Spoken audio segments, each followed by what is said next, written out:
What's up, everyone? Welcome back to the channel, and welcome to WrestleMania 11. Why?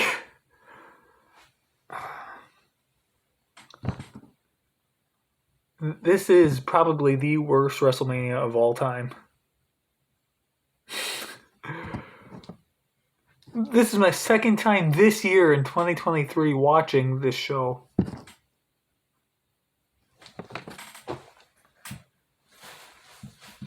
uh,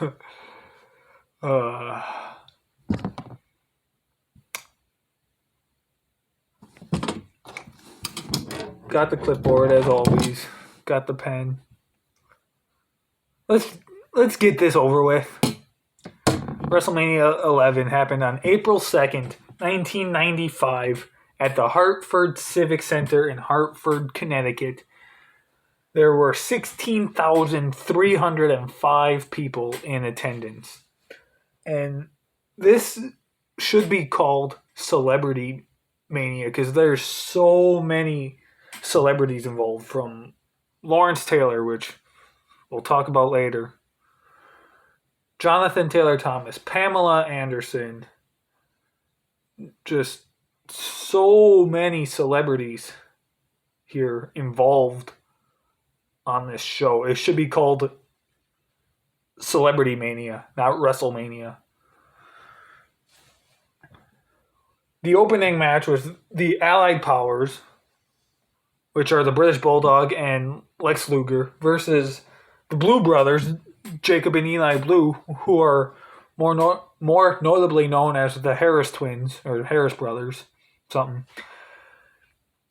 Watching this, I just couldn't help but think how sad it was where Luger ended up, because a year and a half before this, he was on top of the world, challenging for the WWE title, facing top name guys, Bret Hart, Lex Luger, Lex Luger's facing himself, Bret Hart, Yokozuna, all these big name guys. He should have won the title, and he ends up here in a tag team. Nothing against the British Bulldog, okay? Davey Boy Smith is fantastic, but where Luger was compared to where he is now at this point, it's just kind of sad.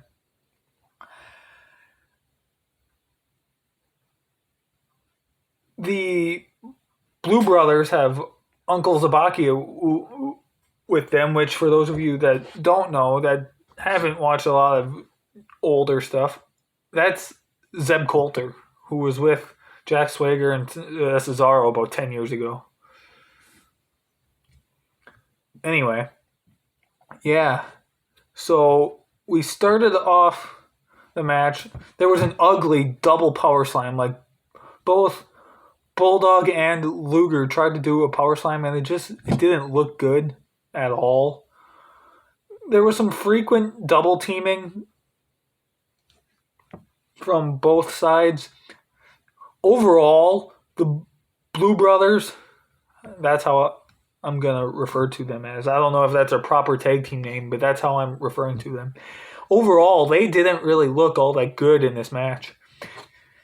They swapped parts, okay? So I thought originally that the Bella twins, Brie and Nikki Bella, were the inventors of this twin magic that they call, where they swap in places in the middle of the match. The Blue Brothers did that in this match, and I noticed that the first time I watched this show years ago, the very first time ever, and it just never really dawned on me until I was watching the Bella Twins do something a couple of years ago, and I realized, oh, hey, this is where it started. I thought the Bella Twins invented the twin magic thing, but apparently not. Overall, the Allied Powers win. I gave the match half a star. Nothing spectacular. It will, by far, not the worst match of the show. We will get to that one, but just, I didn't enjoy it. Moving on, we have the Intercontinental title match between the champion Jeff Jarrett and Razor Ramon. This is Jeff Jarrett's first WrestleMania, and it's Razor Ramon's last WrestleMania under the Razor Ramon character. He will eventually have one more Mania under the name Scott Hall at Mania, I want to say it's 18. But this is the last one under the Razor Ramon character. The 1-2-3 Kid was out there with Razor. The Roadie, also known as Road Dogg, was out there with Jeff Jarrett. Razor and the 1-2-3 Kid come out early and try to attack Jarrett and the Roadie. Eventually the match starts. Some decent moves, actually. It wasn't horrible.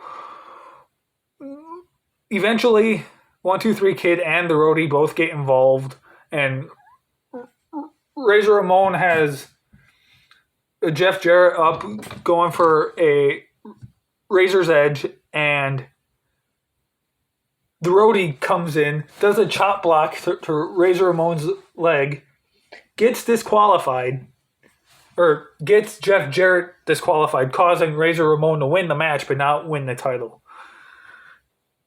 This match was okay. I gave it 2 stars. Like, it's not horrible. Not good either. Just, 2 stars. The Undertaker versus King Kong Bundy. The only good thing about this match, and it's like one of the best things of the entire show, is The Undertaker's entrance. This is one of the best entrances The Undertaker ever had at WrestleMania. Like, it's amazing. But, like, the match as a whole sucked. Like, it's better than Undertaker and Giant Gonzalez at Mania 9, but it's still not good. I still gave it 0 stars. Undertaker wins. He's 4-0 at WrestleMania. Yeah. Again, I hate talking crap about Undertaker, but there's nothing good in this match except for his entrance. We're moving on to the World Tag Team titles as the Smoking Guns face off against Owen Hart and a mystery partner, a partner of Owen Hart's choosing. He ends up choosing Yokozuna. Yokozuna is huge at this point. He had some time off, about 5 or 6 months from, I think before this, his last match was at Survivor Series in 94. And he ended up, I think the purpose was for him to lose weight, but he ended up gaining a bunch of weight because he was huge. The Guns did some double teaming. Owen Hart did most of the work in this match. I think because of Yoko's size and how big he was, there wasn't much he could do. So Owen Hart did most of the work in this match. Ultimately, Owen Hart and Yoko picked up the win. I gave it 1.5 stars. Again, I found it just kind of boring. I like the pairing of Owen Hart and Yokozuna. Watching some more of their stuff, like on Raw and other future pay-per-views, I enjoy. But this match, just as a whole, just wasn't all that good, honestly. Up next, we have the I Quit match between Bret Hart and Bob Backlund. This was, I believe, the very first ever I Quit match. Roddy Piper is the referee. He was awesome. And both Bret Hart and Bob Backlund were basically just trading submissions back and forth. Basically, an I Quit submission match is what this was. Bret Hart tries going for a sharpshooter. I think he attempted it like 3 or 4 times. Bob Backlund does a couple of moves. Ultimately, Bret Hart puts Bob Backlund in Bob Backlund's own chicken wing. Roddy Piper asks Backlund if he wants to quit. He doesn't even say he quits. He just whines and moans and whatever makes an awkward noise in the microphone, and Piper assumes like, oh, okay, that's good enough. He quits. Match over. Bret Hart wins. A lot of people say that this is the Bret Hart's worst match he ever had on pay-per-view. And like, it very well could be. Like, I've seen almost all of Bret Hart's pay-per-view matches on this pay-per-view watch-along thing I'm doing.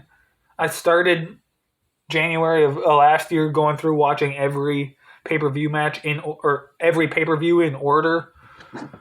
And so I've seen almost every Bret Hart pay-per-view match at this point in WWE. And this is definitely one of, if not the worst. I gave it half a star. I did not enjoy this match at all. Nothing about it. Bret Hart deserves a lot better than what he actually got in this match. Like, I know Bret Hart can do much better. How long have we been filming here? Oh, okay. Yeah, I know Bret Hart deserves better. And if this wasn't an I Quit match, if it was just a normal match, I think it could have been better because Bob Backlund is freaking amazing. I love Bob Backlund.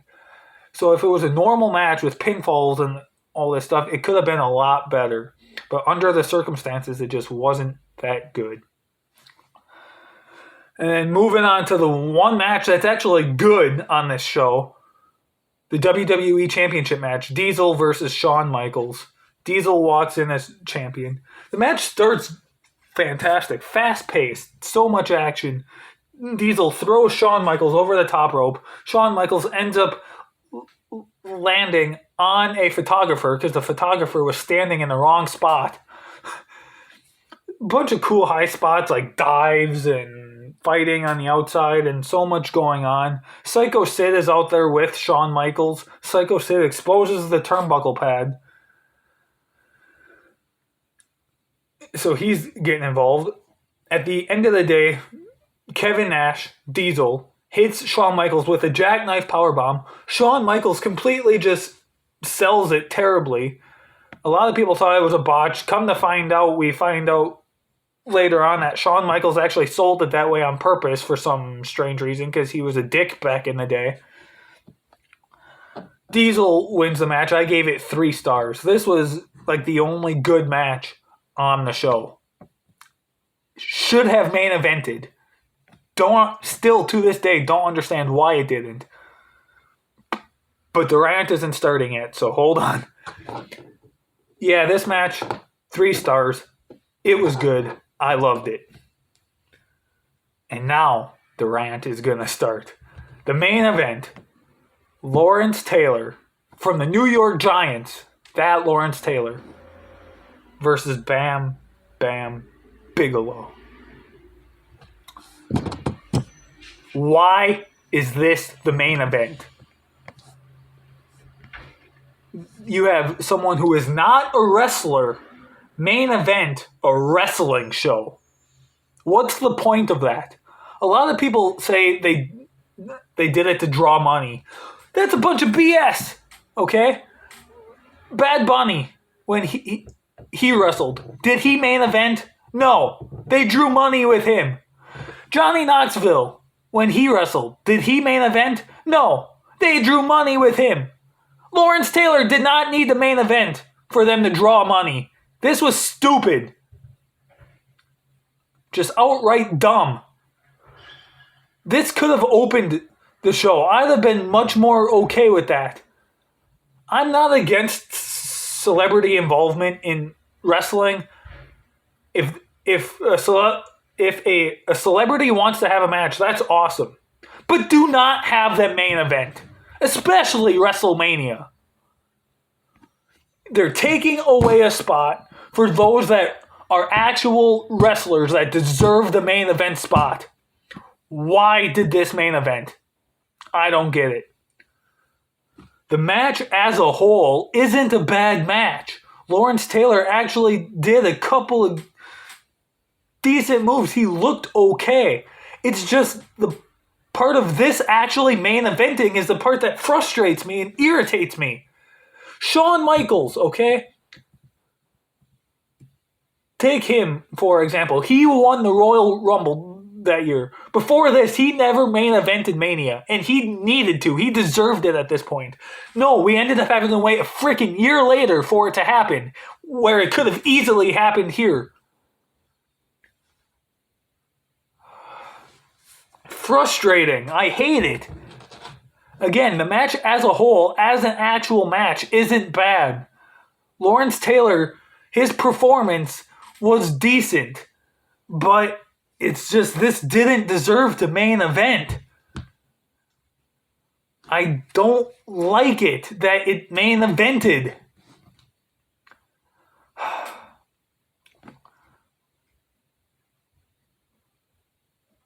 Lawrence Taylor hits a clothesline on Bam Bam to start the match.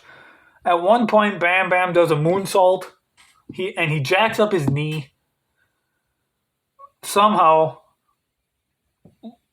Lawrence Taylor picks up the victory. All of the football players that are out there with him, Reggie White, Steve McMichael, all these other guys, they're all celebrating all this stuff. The match as a whole, the match in of itself, the match solely itself, I gave 2 stars.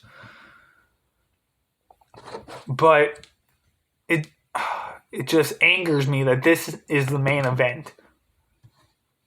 They take a celebrity and put them in a spot that a freaking up-and-coming young wrestler like Shawn Michaels at this point deserves. Okay, Shawn Michaels wasn't up-and-coming. But, there's so many other wrestlers on this show that could have main evented, and we could have had a better main event. Shawn Michaels and Diesel, by far, best match of the show. Should have main evented, and it did not.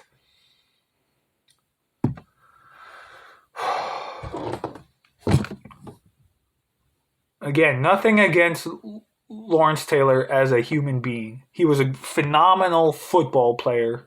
His performance was good. It's just this shouldn't have main evented. That's my problem here. Is that this main evented. Anyway, the show as a whole I gave 2.5 out of 10. It's not good. It is the worst Mania of all time, in my opinion. Yeah, there's not much to it that's good. Anyway, that was Mania 11. I hope you enjoyed this video. I hope you enjoyed my rants, because I don't do a lot of those, or I try not to.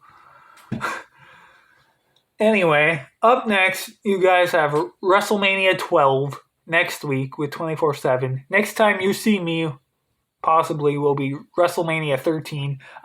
We have WWE Payback coming up this weekend at the time of filming this. You guys are seeing this after Payback. I'm not sure if I posted Payback predictions or not, but anyway, thanks for watching. Hope you enjoyed my rant. I'll see you guys next time.